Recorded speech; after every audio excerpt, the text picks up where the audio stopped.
तो लास्ट हमने जो अपना चैप्टर पढ़ा था that was sustainable development, and the last chapter in the syllabus of IED is employment. What it clear? आपका इंफ्रास्ट्रक्चर एंड पॉवर्टी, ये दो चैप्टर सीबीएसई ने पोस्ट कोविड काट दिए हैं, बिकॉज इट इज अज्यूम कि हमारे देश में ना कोई इंफ्रास्ट्रक्चर की प्रॉब्लम है ना कोई पॉवर्टी की, इसलिए अब इनको पढ़ने से कोई फायदा नहीं है। चलो, तो सब लोग अपने नोट्स ओपन कर लें, सबके पास नोट्स आए होप सो। सो एम्प्लॉयमेंट का मतलब क्या होता है ये सबको पता होना चाहिए। Those people who are willing to work and are getting the work. मैं जॉब की बात नहीं करूंगा, what it clear, it is called as employment in general. But हम जिस एम्प्लॉयमेंट की बात करते हैं हम नौकरी की बात करते हैं। तो अगर आपके पास कोई स्टार्टअप आइडिया बिजनेस करना चाहते हो, स्टार्टअप आइडिया आपका एग्जीक्यूट हो गया, you are in the state of being employed. But यहाँ पे एम्प्लॉयमेंट का ये मतलब नहीं है। यहाँ पे एम्प्लॉयमेंट का मतलब है there is a relationship of two people and that relationship is of master and servant. I repeat, master and servant. मान लीजिए कि जैसे आपने मुकेश अंबानी जी को अपने घर में एक एडवाइजर की तरह रख लिया, या मान लीजिए एलन मॉस साहब को आपने बर्तन मांजने के लिए रख लिया, या सुंदर पिचाई साहब देश से गद्दारी करके देश से बाहर चले गए, आपने उनको घर में झाड़ू पोछे के लिए रख लिया। तो these people are called to be in employment. काम तो अवेलेबल है बट वो जॉब करना ही नहीं चाहते हैं, वॉलेंट्री अनएम्प्लॉयड, उनको हम अनएम्प्लॉयड नहीं बोलते, and still we consider them as a part of being employed. So employment में सबसे पहले हम पढ़ेंगे फॉर्मल एंड इनफॉर्मल ग्रोथ क्या होती है, प्रॉब्लम्स क्या है और इसको सुधारने के लिए पॉलिसीज क्या बनाई गई। ठीक है, तो people do variety of work in different areas, just like a cashier in the bank, और a telecaller in a call centre, और an engineer in a factory, और you can say a labour in a office, या आप factory बोल सकते हो। Salesman for the purpose of promoting the sale of goods and services. Common sense की बात यह है कि भाई ये सारे के सारे लोग काम क्यों करते हैं? कोई इसका जवाब मेरे को दे सकता है? Why they work children? Simple as that, to earn a living. अगर काम नहीं करेंगे तो भंडारे में बहुत ज्यादा खाने पीने को उनको काफी दिन तक नहीं मिलेगा। इधर the person is a labourer, और अ सेल्समैन, और अ कैशियर, और अ टेलीकॉलर, और एन इंजीनियर। सब लोग काम सिर्फ और सिर्फ एक ही पर्पस के लिए करते हैं, that is to earn money. समझ में आ गया? और जब इस काम को करने के लिए मास्टर और सर्वेंट का रिलेशनशिप क्रिएट हो जाए, तो आप वहीं पे बोलते हैं the master is an employer and the servant is an employee. तो यहां पे एक पॉइंट लिख लीजिए, ये आपके आंसर लिखने में आपको काफी काम आएगा। लिख लीजिए, employment creates a relationship of master and servant. खोपड़े में बात गई? समझ में आ गया? मास्टर सर्वेंट का रिलेशनशिप जहां पे भी आ जाएगा, there the person will be called as an employee, and the servant be getting a remuneration where it has multiple names. You can call it as wages, you can call it as salary. फर्क क्या होता है दोनों में? When a person is a blue collar worker, मतलब बड़े छोटे level का जॉब कर रहा है।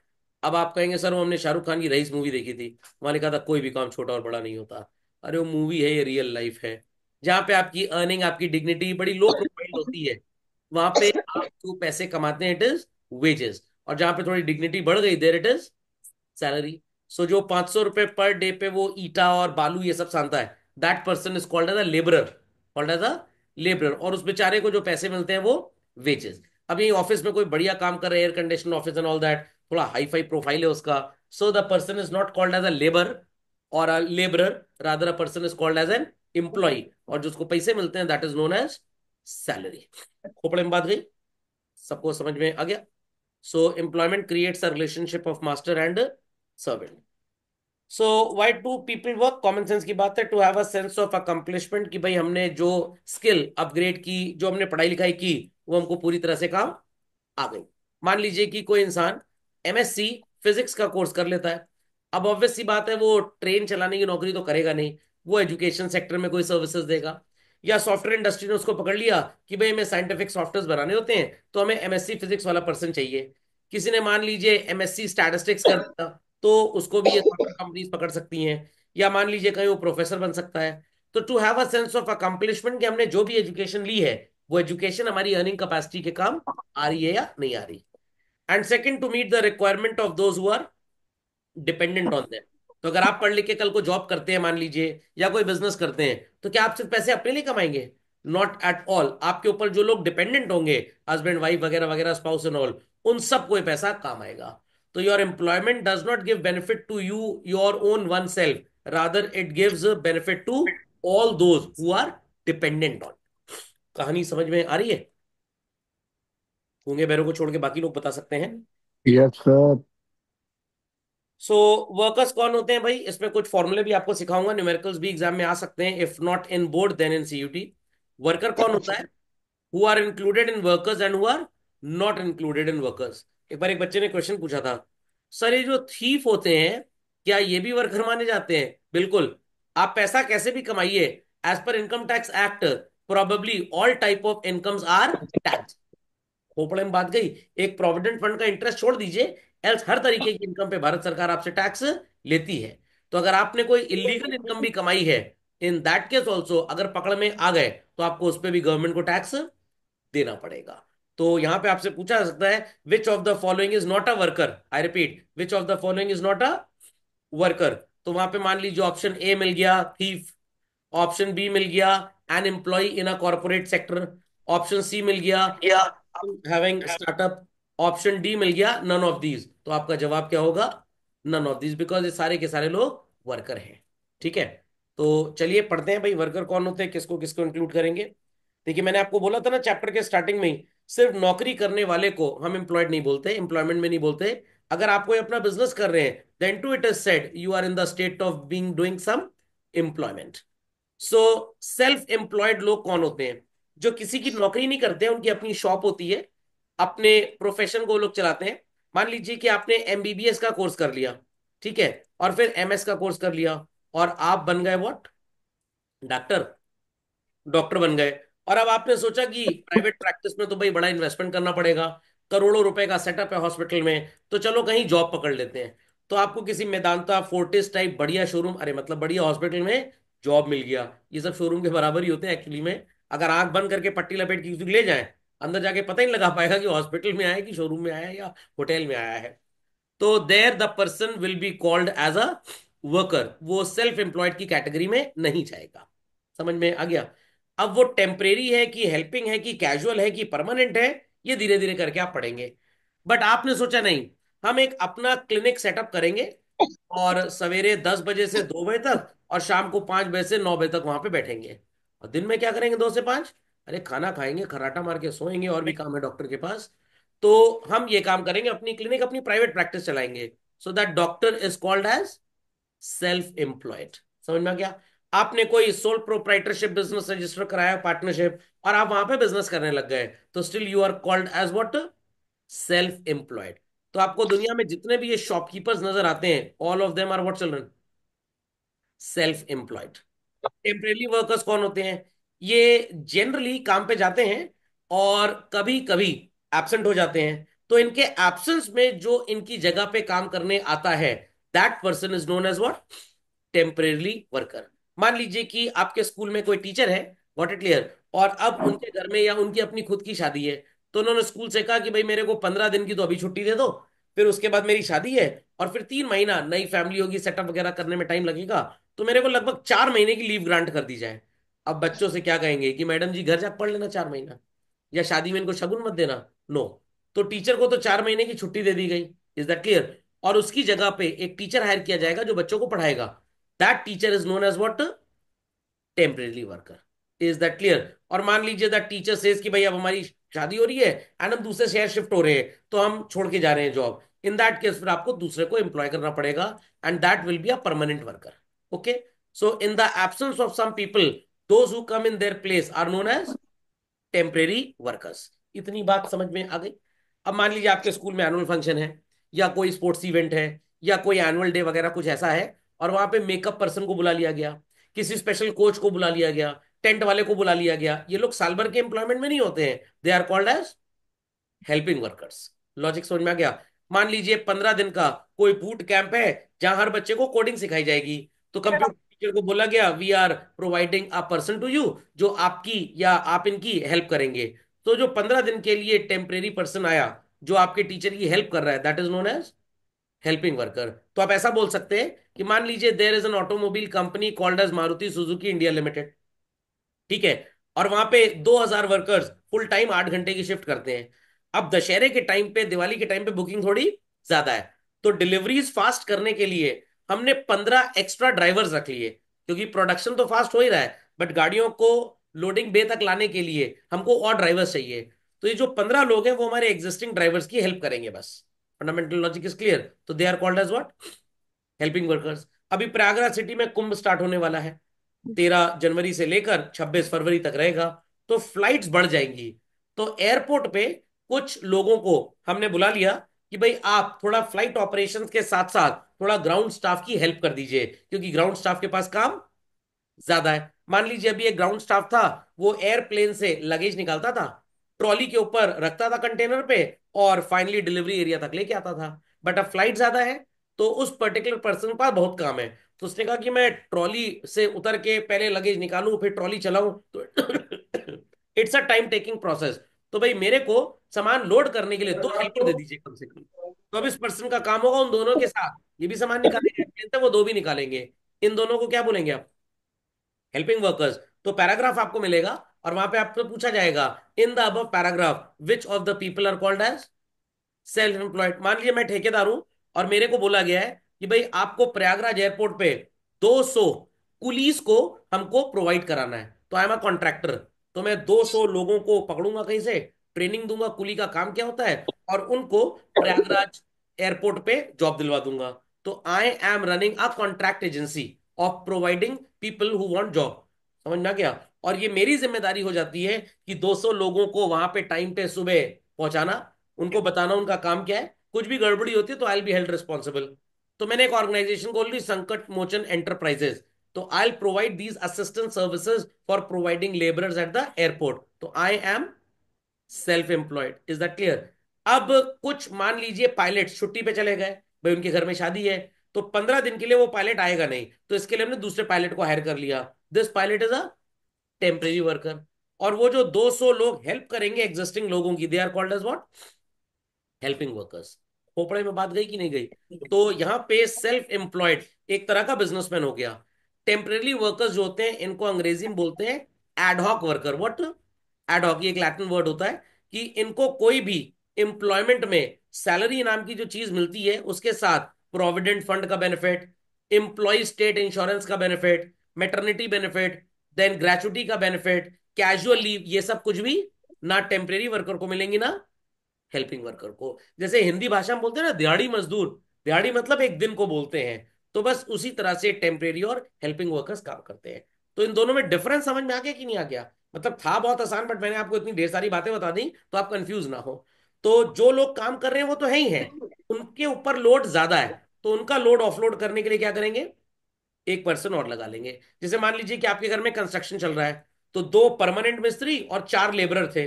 अब काम ज्यादा है, तो भाई और लेबर चाहिए आपको, तो आप 2 लेबर और ले आए, तो this is called as helping. जो 4 लेबर काम कर रहे हैं उसमें से एक छुट्टी पे चला गया, उसकी जगह एक आया, देन इट इज टेम्परेरी। तो टेम्परेरी वर्कर में रिप्लेसमेंट होता है और हेल्पिंग में एडिशन होता है। तो रिप्लेसमेंट और एडिशन समझ में आ गया सबको?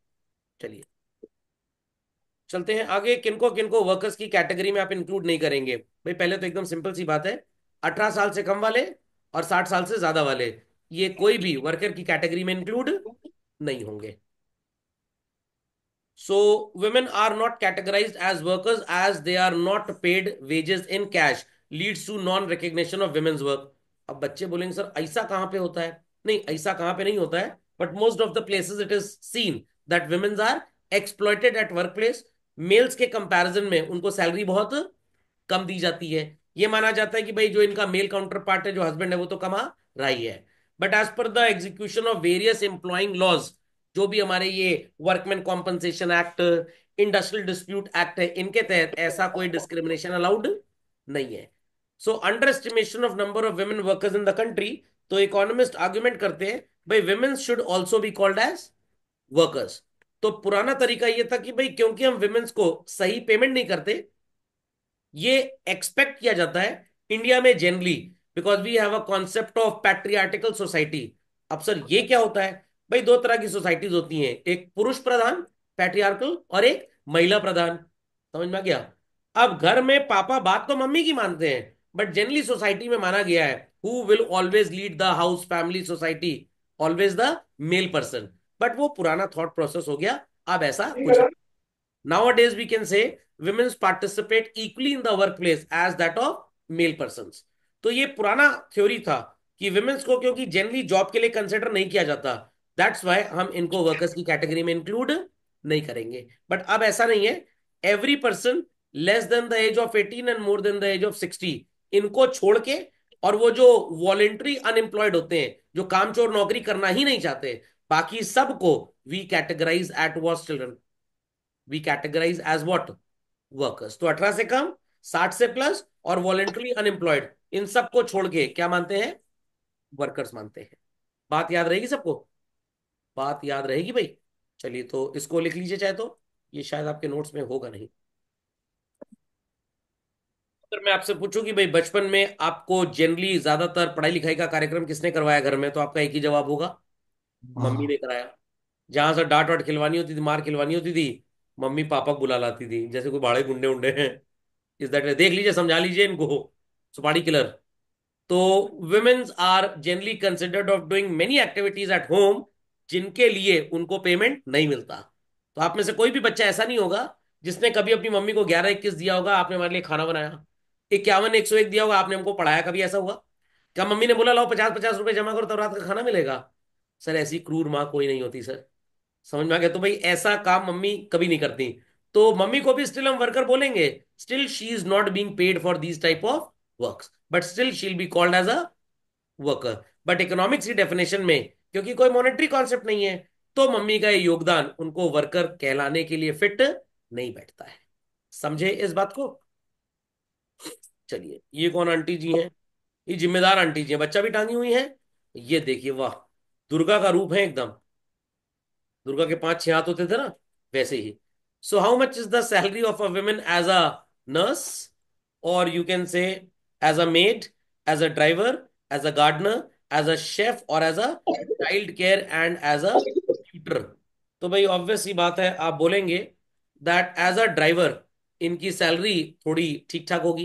एज अ शेफ सबसे ज्यादा कहीं जहर वहर मिला के ना खिला दें। एज अ नर्स थोड़ी ठीक ठाक ही होगी, चाइल्ड केयर में भी ज्यादा होगी।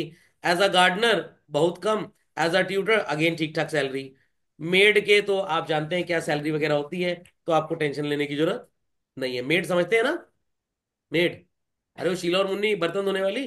बट ये सब एम्प्लॉयमेंट ऐसे हैं जो एकदम समझ लीजिए 24 घंटा 365 दिन 7 दिन वाले एम्प्लॉयमेंट है। कोई घर से ड्राइवर को निकाल सकता है, नर्स को निकाल सकता है, चाइल्ड केयर को निकाल सकता है, गार्डनर को निकाल सकता है, ट्यूटर बच्चे पढ़ना नहीं चाहते बट मेड को निकाल सकते हैं। अगर मेड को निकाल दिया तो मम्मी के सारे नाखून टूट जाएंगे। समझ में आ गया? तो कैसे पहचानना है किसके घर में मेड है किसके घर में नहीं है? बस वहां की जो मम्मी, चाची, ताई जी, मौसी है, उनके नाखून देख लीजिए। अगर नाखून टूटे हुए हैं समझ लीजिए मेड नहीं है, खुद ही बर्तन मांजने पड़ते हैं। Is that clear? अब बच्चे कहेंगे सर हो सकता है डिश वॉशर हो, नहीं, उसमें भी आधा नाखून टूट जाता है, ट्राई करवाया हुआ है हमने। लॉजिक समझ में आया कि नहीं? लॉजिक समझ में आ गया? चलिए, तो जो लड़कियां हैं क्लास में डिसाइड कर लें कि इनमें से उनको क्या बनना है। खैर वो कुछ ना भी डिसाइड करें, उनको सब काम करना पड़ेगा। Like she will drive the family, सबकी बैंड बजानी है उनको। She will be a very good chef. कभी मेड नहीं आई तो घर में बर्तन भी धोने पड़ेंगे। मैं घर वालों ने बोला एक बार बर्तन तो धो दिया करो, मैं जानबूझ के 2 कांच के गिलास तोड़ दिया, एक डिनर सेट की प्लेट तोड़ दी, उसके बाद कभी कोई ऐसा कुछ बोला ही नहीं। ओके, चलिए। So why studying of work force required? भाई वर्क फोर्स की पढ़ाई हमें क्यों करनी पड़ती है? ताकि पता लगे कि हमारे देश में एम्प्लॉयमेंट का लेवल क्या है, कितने लोग नौकरी कर रहे हैं, कितनों को नौकरी मिल सकती है। सरकार अकॉर्डिंगली प्लान आउट करेगी कि किन लोगों को ऐसे पैसे देने हैं जिनके पास जॉब ही नहीं है और जो काम करने के शायद लायक ही नहीं है। That's why study employment is necessary. But यहाँ पे पता लग जाए कि सरकार कोई फिजिकली चैलेंज लोगों को इस स्कीम लेके आ रही है। हिंदुस्तान में तो ऐसे दलिद्दर लोग हैं जानबूझ के अपनी टांग वांग तोड़वा रहे हैं। जानबूझ के हाथ 2 उंगली काट देंगे, इस उंगली को जरूरत है नहीं, काट दो इसको। फिजिकली चैलेंज में आ जाएंगे। आंख में सरिया रिया घुसेड़ लेंगे कि चलो एक आंख से तो नजर आएगा ही आएगा। कौन हमको यूनिटरी मेथड का सवाल करना है कि एक आंख से 1 किलोमीटर तो 2 आंख से 2 किलोमीटर? लोग हैं यहाँ पे। To know the quality and nature of employment, कितने लोग किस सेक्टर में काम कर रहे हैं, helps in understanding the planning of human resource. If we have कि भाई इंडस्ट्री बहुत बड़ी है, काम बहुत ढेर सारा है, बट काफी लोग अनएम्प्लॉयड हैं, तो हमको फर्दर इंडस्ट्री को सेटअप नहीं करना है, सिर्फ उन लोगों को लिंक करना है इंडस्ट्री तक। And to understand the social issues such as exploitation of marginalised sections. ये कौन से सेक्शन होते हैं सर? वो लोग जिनको बहुत ही बैकवर्ड माना जाता है, the reserved class and all, और मेनी टाइम्स इनको जॉब भी नहीं मिलता। तो गवर्नमेंट इसीलिए शेड्यूल कास्ट, शेड्यूल ट्राइब, इन सब के लिए लेके आती है व्हाट? रिजर्वेशन। ट्रेन का टिकट नहीं खरीदना, अरे जॉब वगैरह में reservation. Is that clear? Train में ऐसा कुछ नहीं होता है 30% सीट्स एससी कोटे के लिए रिजर्व्ड है, चल चुकी ट्रेन फिर। Is that understood? एक जगह से रिजर्वेशन है तो डिफेंस में भी हो, पहले फ्रंट लाइन पे शेड्यूल कास्ट और शेड्यूल ट्राइब वाले लगेंगे। जाओ बेटा पहले तुम गोली खाओ जाके। Is that understood? तो वहां कुछ नहीं होता है। चाबी वहां पे स्कूल में खोई गई। रिजर्वेशन कमीशन होते हैं, ये सब कुछ नहीं बोलने आते हैं कि भाई हमारी कम्युनिटी को आप रिजर्वेशन क्यों नहीं दे रहे हैं। समझ में आ गया? और बोलेंगे तो ऐसा बोलेंगे, एससी एसटी वाले पीछे रहेंगे गोली खाने में, जनरल कैटेगरी को आगे डाल दो, यही गोली खाएं पहले जाके। समझ गए भाई क्यों पढ़ाई करनी पड़ती है वर्कफोर्स की? ताकि देश की व्यवस्था पता लग पाए। ये क्या जगलिंग कर रहा है क्या? The number of people actively engaged in various economic activities. अब बच्चों यहाँ पे एक्टिवली एंगेज्ड का मतलब क्या होता है? सिर्फ ऑफिस जाना, वहां अटेंडेंस लगाना, फुल स्टॉप। काम करें चाहे ना करें, you are called as actively engaged. Why? Because आपको सैलरी मिल रही है, आपको तनख्वाह मिल रही है। तो जो लोग एक्टिवली एंगेज्ड होते हैं, सो कॉल्ड किसी भी जॉब में, किसी भी वर्क प्लेस में, they are called as employed. So total number of employment देख लीजिए कितना है भाई, सरकारी आंकड़े के हिसाब से। मेल एंड फीमेल एम्प्लॉयमेंट कितना है, thereafter rural and urban कितना है। रूरल एरिया में सेल्फ एम्प्लॉयमेंट लोगों को ज्यादा नजर आएगा। Reason is very simple. क्या गांव में ढेर सारी फैक्ट्रीज या कॉर्पोरेट सेक्टर काम करते हैं? नो। तो वहां पे सेल्फ एम्प्लॉयमेंट ज्यादा है, खेती बाड़ी का काम ज्यादा है। सो मेल एंड फीमेल की अगर हम बात करें, ये चीज आप लिख लीजिए अपने हाथ से, काफी काम की है। 473 million of the Indian workforce as per 11-12 census is employed children. Okay, सुनाई पड़ी बात? सुनाई पड़ी बात? जिसमें से मेल वर्कर्स कितने हैं? 70, and female workers are how much children? 30। Is that understood? अब फीमेल वर्कर्स सर कम क्यों है? मल्टीपल रीजंस है, मल्टीपल रीजंस है। एक तो भाई इनके ऊपर घर की जिम्मेदारी बहुत ज्यादा होती है। ये मेल कितना भी कोशिश कर ले, कभी भी फीमेल्स का घर संभालने वाला जो भी सो कॉल्ड आप बोल सकते हैं कैपेसिटी है या एफिशिएंसी है, उसको मैच कर ही नहीं सकता। एस्थेटिक सेंस भगवान ने सिर्फ देवियों को दिया है, चंडालों को दिया ही नहीं है। खोपड़े में बात गई कि नहीं गई? आप एक नहीं मोहल्ले के 100 घर ट्रैवल कर लीजिए, जो एफिशिएंसी मम्मी मौसी बुआ ताई जी इन सब में आता है, वो एफिशिएंसी इन जाहिलों में, मतलब इन लोगों में आ ही नहीं सकती। समझ में आ गया? अब बच्चे कहेंगे सर ये डर की आवाज आ रही है सर आपके मुंह से। अब आप कुछ भी बोल लीजिए भाई, आवाज आ रही है, आपको समझ में आ रहा है, दैट इज मोर इंपॉर्टेंट। तो 473 मिलियन कितना हो गया भाई? 1 million is 10 lakhs, 47 million is 470 lakhs. 70% are male workers and 30% are female workers. Many a time जो इनकी कंटाइन सास होती है, वो इनको जॉब करने देती ही नहीं है। और many a time it is observe, जाओ भैया 10 से 6 पहले नौकरी करो, फिर घर आके बच्चों का पालन पोषण देखो। कहीं उसी में टीचर का फोन आ गया, मैडम जी आपका बच्चा पढ़ नहीं रहा, दे दनादन चप्पल जूता चालू। अब एक तो वैसे ही खोपड़ी खराब है, ऊपर से ये और परेशान किए जा रहे हैं। Is that understood? इनकी सहनशीलता बहुत अच्छी होती है। दो यंत्र हैं इनके पास, एक लेफ्ट में और एक राइट में, जो इनकी सारी बातें सुनने में मजबूर करते हैं। और अगर ये कहीं एजिटेट कर गए, पक्का डाइवोर्स है बच्चों, पक्का। तो मैंने एक साइकोलॉजिस्ट थे कोटा में, जब मैं गया अपने बेटे का एलन में एडमिशन कराने, डॉक्टर हर्ष शर्मा, तो उन्होंने बोला females are 27 times more intelligent than males. और इनकी एक खासियत होती है कि कुछ भी आपस में गुस्सा उस्सा होगा, कुछ भी बड़बड़ाती है, बोलेंगे जरूरी है। क्योंकि इनको फिजिक्स में थोड़ी सी कंफ्यूजन था, ये 20 डेसिबल से ऊपर ही बोलती हैं और 20,000 डेसिबल से नीचे। समझ में आ गया? तो इनका क्या वो होना चाहिए भाई, एटीट्यूड, इनकी बात हमेशा सुननी है बस, पलट के कोई भी जवाब नहीं देना है। समझ में आ गया? खोपड़े में बात गई? समझ में आ गया भाई? चलिए। तो इसी का दंश ये बेचारी झेल नहीं है, इनको जॉब वॉब ज्यादा क्यों नहीं मिलता है। और अगर हम बात करें ओवरऑल सिनेरियो की, तो माना जाता है भाई इन वुमेन्स के जो मेन वर्कर्स हैं, मतलब जो सो कॉल्ड हस्बैंड वगैरह हैं, ये तो ऑलरेडी कमा ही रहे हैं, तो इनको थोड़ा सा हम बार्गेन कर सकते हैं।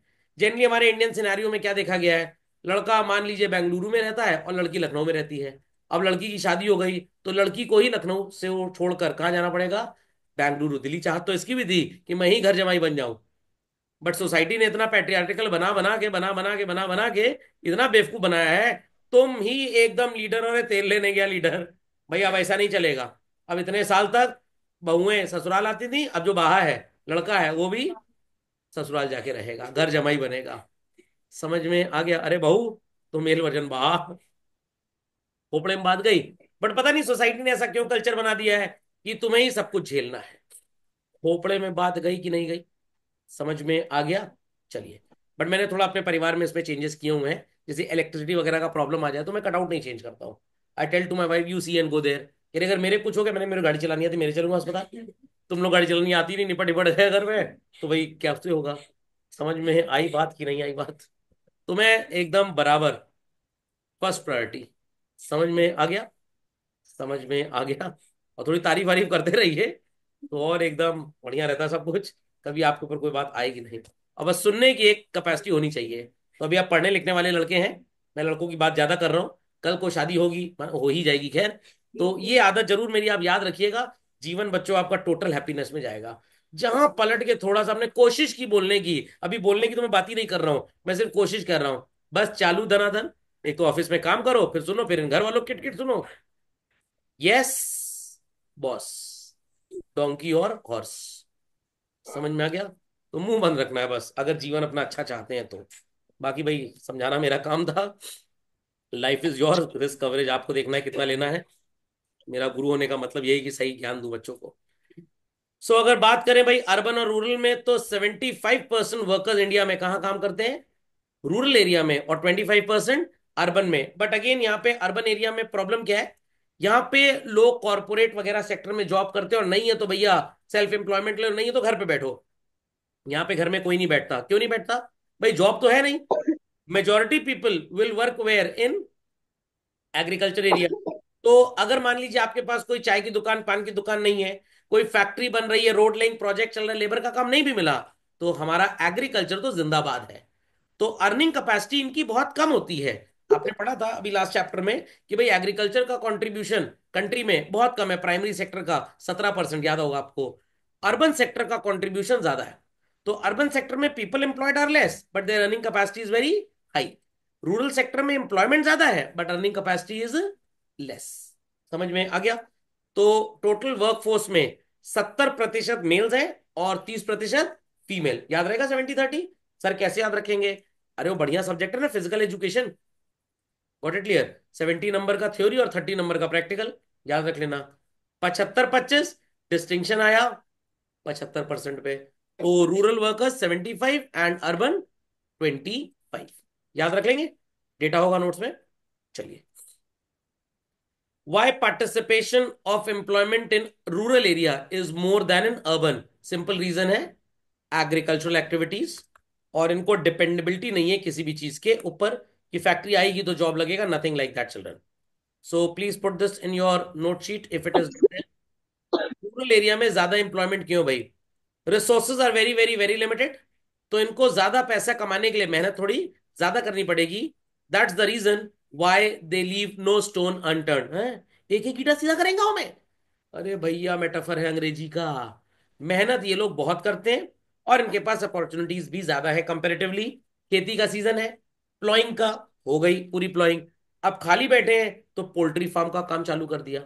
मान लीजिए वो विनोद जिस दुकान पे चाय पीता था, विनोद के बारे में तो लोग जानते होंगे, पंचायत मूवी देख लीजिएगा, वो मतलब जो है क्या कहते हैं वेब सीरीज, तो उसमें आपको एक विनोद मिल जाएगा। इस तरह के काम गांव वाले कर लेते हैं। आजकल ये फ्लाईओवर और इन सब का काम जो काफी चल रहा है, ये भी गांव वगैरह से ही निकलता है, तो यहाँ पे लेबर की नौकरी भी आपको मिल सकती है।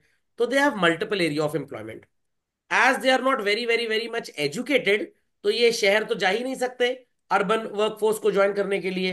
That's why they have to continue their jobs only in agriculture sector, और better to say primary sector. क्योंकि इनको इकोनॉमिक कंडीशन इनकी बहुत पुअर होती है, बहुत वेल ऑफ तो होते नहीं है। पता लगा दूसरी जगह चले गए, अब खर्चे बढ़ गए इनके। तो खर्चे इनके ना बढ़े, that's why they are very very much attached to their home अब सर यहाँ पे तो लिखा है rural people can not stay at home. अरे can not stay at home का मतलब घर में कम से कम रहते हैं, लेजर कम से कम है, आराम कम से कम है, और खेत पे जाके खेती बाड़ी का काम ज्यादा है। ओके, समझ में आ गया? Why more people are employed in rural sector. चलो चलिए अपडेट कर लीजिए इसको।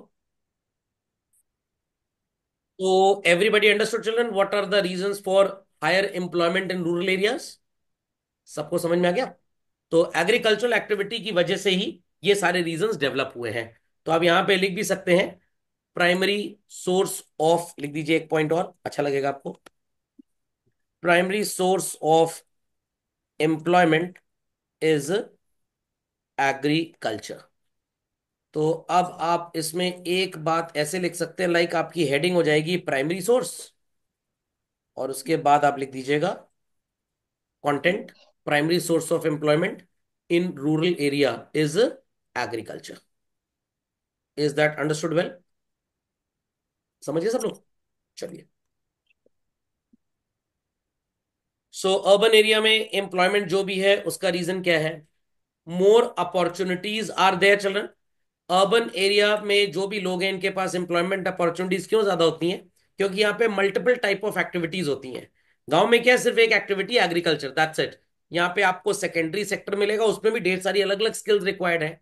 भाई कोई कपड़े की फैक्ट्री में जॉब कर रहा है, कोई कार की फैक्ट्री में जॉब कर रहा है, कोई प्लास्टिक यूटेंसिल्स बन रहे हैं या स्टील यूटेंसिल्स बन रहे हैं, पेंट की फैक्ट्री है, शूज की फैक्ट्री है, गारमेंट फैक्ट्री है, फर्नीचर का फैक्ट्री है, मान लीजिए, उन सब जगह काम कर रहा है। तो as per the different qualification set and skills आपको ढेर सारा जॉब यहाँ मिल सकता है। Second, why people shift to urban areas? Because urban areas में एजुकेशनल इंस्टीट्यूशंस की संख्या बहुत ज्यादा है। As a result job prospects भी यहाँ पे बहुत ज्यादा मिलेंगे आपको। So that's why urban area में एम्प्लॉयमेंट के रीजंस डिफरेंट है थोड़े से। खोपड़े में बात गई। अब क्वेश्चन उठता है, सर अर्बन एरिया में तो सिर्फ 25% लोग एम्प्लॉयड हैं, because many people do not have the required qualification और स्किल। तो सर गांव में प्रैक्टिकली आपको कोई स्किल चाहिए ही नहीं खास। खेती करने के लिए कोई बहुत बड़ी स्किल नहीं चाहिए, बट जॉब करने के लिए, बिजनेस को मैनेज करने के लिए ढेर सारी स्किल्स आपके पास होनी चाहिए। Fundamental is understood? Fundamental is understood. Because villages में educational institutions are negligible, so people are going to take job और going to do certain employment activities only and only in which sector? Agriculture sector.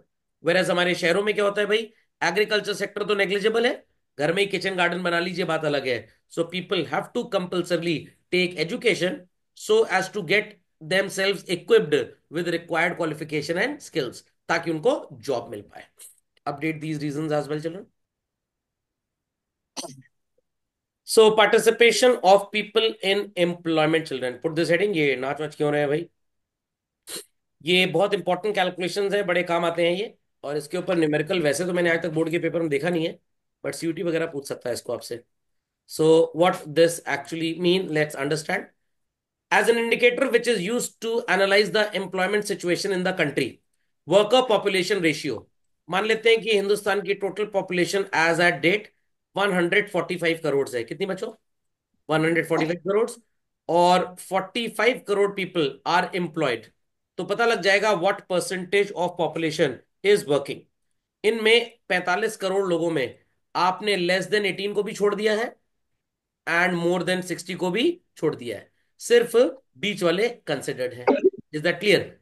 So calculate कर लीजिए जरा, 45/145 into 100, 31.03%।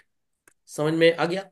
अब इसका ये मतलब नहीं कि इनका जॉब परमानेंट है। हो सकता है इसमें से कुछ लोग जॉब करना चाहते हो बट उनको जॉब मिल ही नहीं पा रहा है। कुछ ऐसे भी होंगे जिन्होंने टाइम बिंग जॉब छोड़ा है शिफ्ट करने के लिए।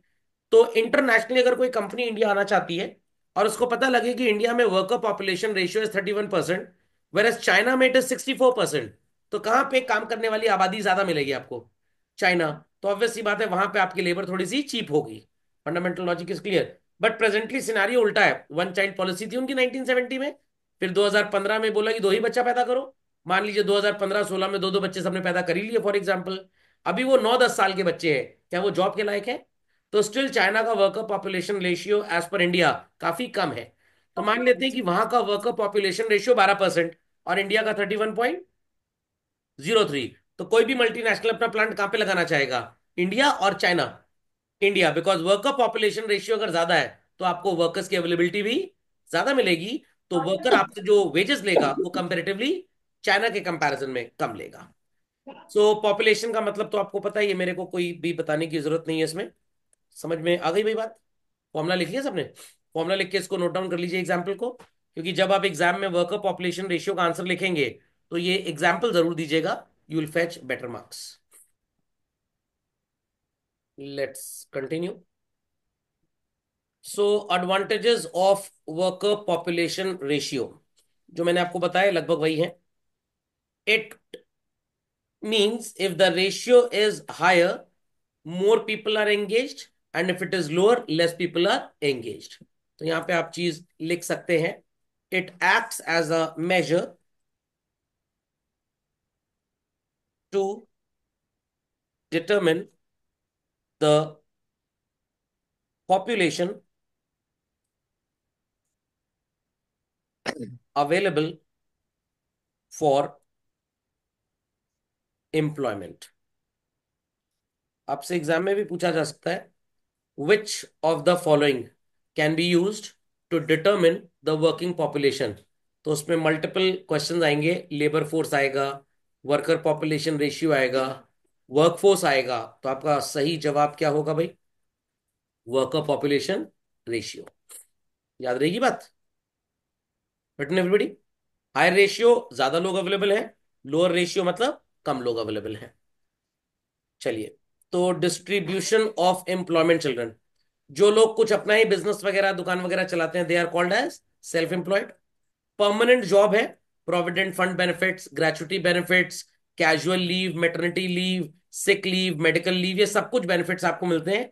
You are governed by the various labour laws of the country. I repeat, governed by the various labour laws of the country. आपके खिलाफ कुछ भी अगर एम्प्लॉयर अनड्यू करता है तो आप कोर्ट में स्यू कर सकते हो। It means you are a regular worker.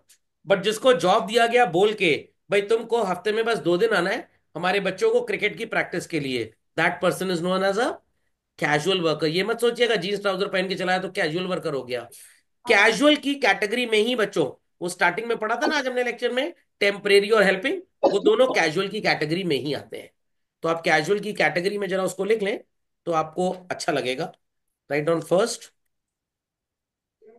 Temporary workers and second is helping workers. अभी हमारे घर में लास्ट ईयर व्हाइट वॉश हो रहा था, तो व्हाइट वॉश वाला लास्ट दिन एक पर्सन को और पकड़ लाया। मैंने कहा इसको क्यों लेके आए हो?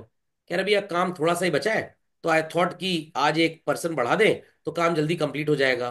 तो मैंने कहा भाई ब्रश और बकेट तो है नहीं, बकेट मतलब बाल्टी को बोलते हैं, ठीक है, तो कैसे पेंट करेगा? कह रहे पेंट नहीं करेगा, उसको बस सफाई के लिए लाए हैं। तो हफ्ते 10 दिन जब काम चला तो they use to paint the walls, और शाम को 1 घंटे पहले वो क्लीनिंग करते थे, पेंट वगैरह ड्रॉपलेट्स गिर जाते हैं ना। तो लास्ट डे उसने बोला ये वाला काम आपका कर देगा। तो मैंने कहा चलो ठीक है। तो पैसे कितने लोगे? कह रहे भैया पैसे जो हमको देते हैं उससे 100 रुपए कम इसको दे दीजिएगा। तो मैंने कहा चलो ठीक है, नहीं तो नेक्स्ट डे फिर उसको आना पड़ता।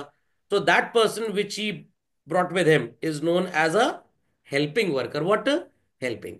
बट अगर वो कह रहा है कि आज एक्स लेबर आया बट वाई की जगह आज मैं जेड को लेके आया हूँ, 3 दिन तक यही आएगा, वो बाहर गया हुआ है कहीं पे, then that person is known as temporary. तो टेम्परेरी मतलब किसी की जगह पे, और हेल्पिंग मतलब उसके साथ।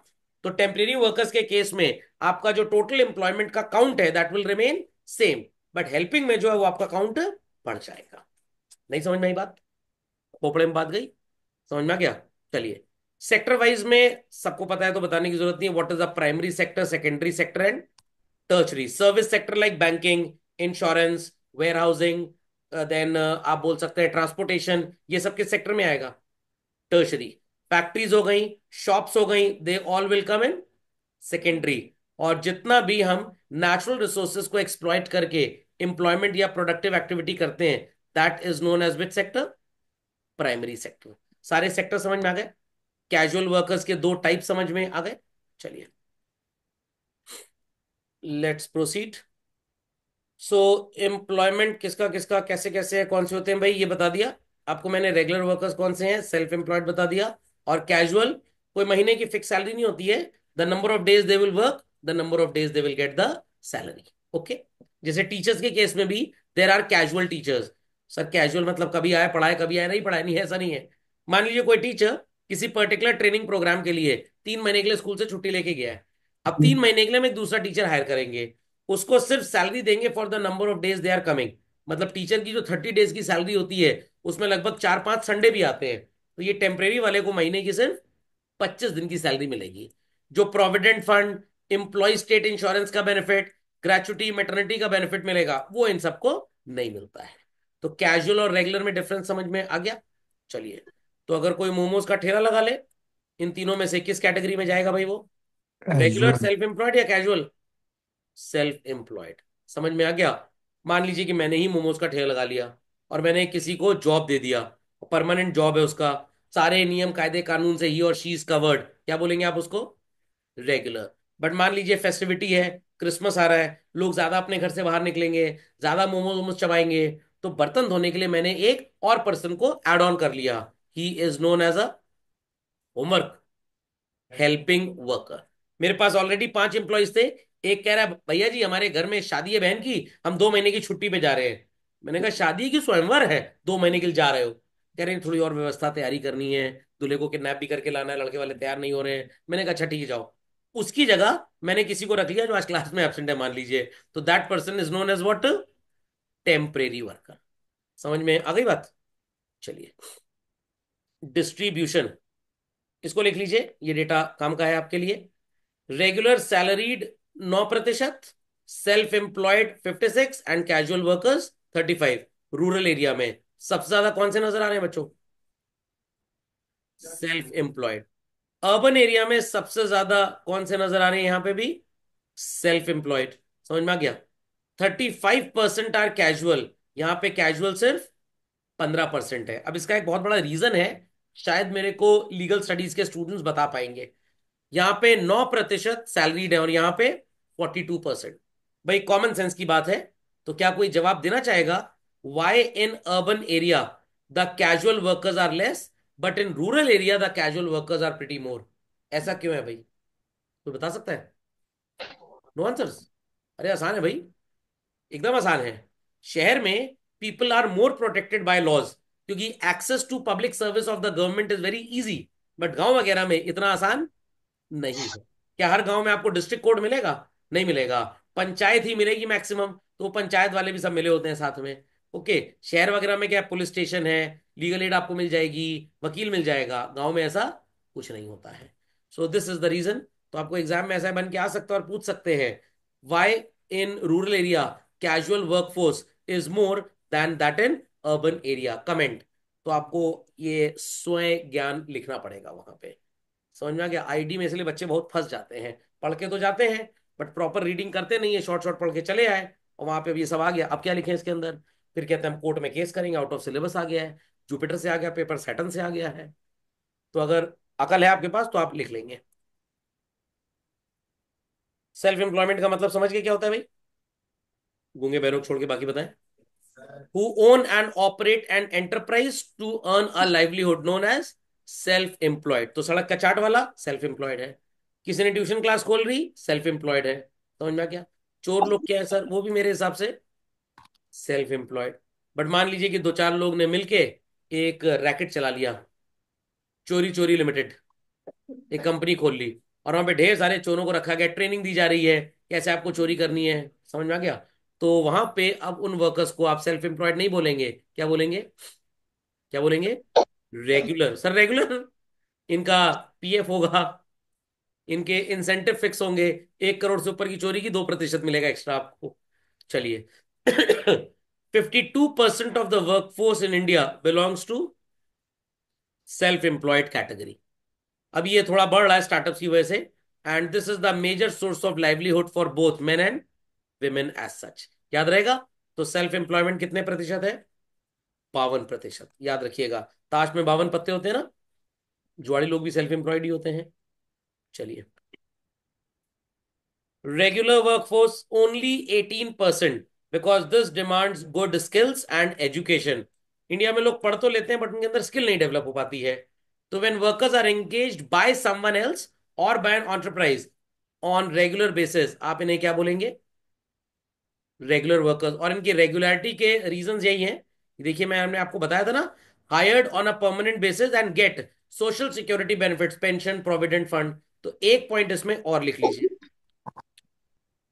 कवर्ड, या कवर्ड वर्ड गलत होगा, आप लिखिए यहां पे protected under various labour laws. अलग अलग कानून जो आपके पास देश में है, आप उनके तहत प्रोटेक्टेड है, तो you are called as a regular worker. ये ना समझ लेना रेगुलर जा रहा है, कोई छुट्टी नहीं ले रहा ऑफिस से, पूरे 6 दिन जा रहा है, संडे को भी जा रहा है, चेक कर रहा है ऑफिस का आज खुला तो नहीं है, हमें बेवकूफ में तो हम रेगुलर वर्कर हो जाएंगे। कैजुअल वर्कर जीन्स और टी शर्ट पहन के जा रहा है, कैजुअल क्लोथ, तो कैजुअल वर्कर हो गया। ऐसा कुछ नहीं है, एक लाइन है याद रखिएगा, covered under various labour laws. और कुछ इसमें बोकालबाजी मारने के लिए, industrial disputes act, workman compensation act, minimum wages act, ये दो चार कानून के नाम भी फेंक के आ जाएंगे ना, तो टीचर समझे पंगा ना लो, पढ़ लिख के आया है। पता लगा कॉपी नंबर कम दे दिए, कॉपी वॉपी खुल गए, वही नौकरी चली गई। तो 52 उसमें थे और 18 इसमें है। कैसे याद रखेंगे? 18 साल के बाद अगर कसीनो में 52 पत्ते वाला गेम खेलें तो जेल में जाने की उम्मीद कम है। Is that clear? समझ में आ गया? याद रखिएगा, protected under various labour laws, तो बहुत ढेर सारे लेबर लॉज होते हैं जो वर्कर्स को इंडिया में प्रोटेक्ट करते हैं। ठीक, लिख लिया सबने? लिख लिया भाई? Casual workers 30%। अब थोड़ा सा 1-2% ऊपर नीचे जा सकता है, बट आपको एनसीईआरटी का डेटा रखना है। Workers who are casually engaged and get remuneration for the work done, और यहां पे लिख भी लीजिएगा, नॉट प्रोटेक्टेड। आई रिपीट, चलन लिख लीजिएगा, नॉट प्रोटेक्टेड, बस यहां पे NOT लगा दीजिए। तो those who are protected under labour laws called as casual, and those who are not protected, कहां चला गया नॉट? ठीक, चलिए, those who are not protected are called as कौन से वर्कर्स भाई? Casual workers. समझ गए सब लोग? वर्कर्स की कहानी मेरी जुबानी समझ में आ गई? चलिए, सो एम्प्लॉयमेंट स्टेटस सेक्टर वाइज ये हम अगले लेक्चर में पढ़ेंगे। ओके, आज की सेवाएं यही होती हैं सब।